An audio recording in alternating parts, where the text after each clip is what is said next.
ரொம்ப ஒரு துக்கமான நிலை. என்னடா நம்ம இவ்வளவு கஷ்டப்பட்டு படிச்சோம், அங்க போன இடத்துல கிடைக்கலையே, துக்கமான நிலைமை. அப்போ அங்கிருந்து ஒரு பஸ்ஸை பிடிச்சேன். எங்கிருந்தே டேராடூன்ல இருந்து பஸ். டேராடூன்ல இருந்து டெல்லிக்கு வரணும். டெல்லிக்கு வந்தாத்தனே அப்புறம் மெட்ராஸ் வரணும். மெட்ராஸ் வந்து அப்புறம் ராமேஸ்வரம் புறப்பட்டா ஒரு ஊர் வருது. அதுக்கு பேர் ரிஷிகேஷ் அப்படின்னு பேர். ஹிமாலயன் அடிவாரத்தில் இருக்கு. இந்த ரிஷிகேஷ் என்ற ஊருக்கு வந்த உடனே பார்க்குறேன், காஞ்சஸ், கங்கை நீர், ஒரு புனிதமான நீர், எங்க பார்த்தாலும் ஒரு தூய நீர், என்ன கிறிஸ்டல் கிளியரா அப்போ ஓடுது.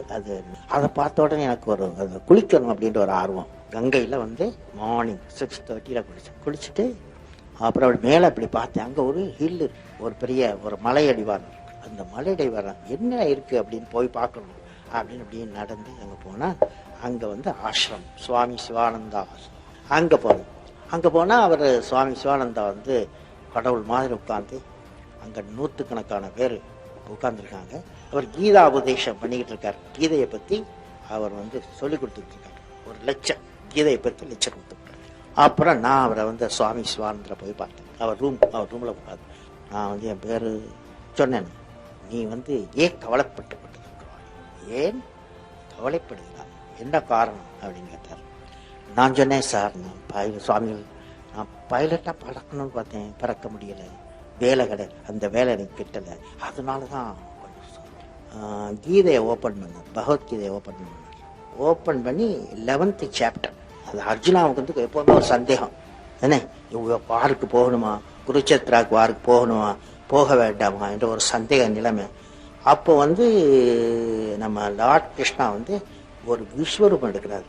ஆயிரக்கணக்கான சூரியன்கள் உதயமாகிறது போல் அவ்வளவு பவர்ஃபுல்லா இருக்கும். அந்த ஒரு உருவத்தை காமிக்கிறார். லார்ட் கிருஷ்ணா உருவத்தை காமிக்கிறார். அந்த உருவத்துல காமிச்சிட்டு அவர் லார்ட் கிருஷ்ணா சொல்றாரு, you defeat the defeatist tendency.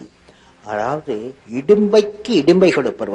Thiruvalluvar என்ன சொல்றாருன்னா, துன்பத்திற்கு துன்பம் கொடுப்பார். இடும்பை உன்னுடைய மாஸ்டரா இருக்கக்கூடாது அப்படிங்கிறது எனக்கு படிச்சு காமிக்கிறார். அவ்வளவு பெரிய மனிதர், அவ்வளவு பெரிய குரு சொல்றார், நீ துன்பத்தை கண்டு ஓடாதே, துன்பத்திற்கு துன்பம் கொடு அப்படின்னு சொன்னார். அந்த எனக்கு அப்புறம் 12 புக் கொடுத்தார் படிக்க தமிழ்ல. துன்பத்திற்கு துன்பம் கொடு என்ற கருத்துள்ள நிகழ்ச்சி வாழ்க்கையில் எனக்கு அஸ்திவாரமாக மாறியது. என் வாழ்க்கையின் அஸ்திவாரமாக மாறியது. இன்று வாட்டவர் நிலைமையில் நான் இருக்கிறது காரணம், அன்று நான் ரிஷிகேஷில் கிடைத்த எனக்கு ஒரு பெரிய அறிவுரை, அறவுரை, அப்புறம் சுவாமி சிவானந்தார் கிடைத்ததனால் அந்த நிகழ்ச்சியை நான் உங்களுக்கு சொல்வதன் மூலம் நீங்கள் வாழ்வில் வெற்றியடைய வேண்டும். நீங்கள் எல்லோரும் வாழ்வில் வெற்றியடைய வேண்டும்.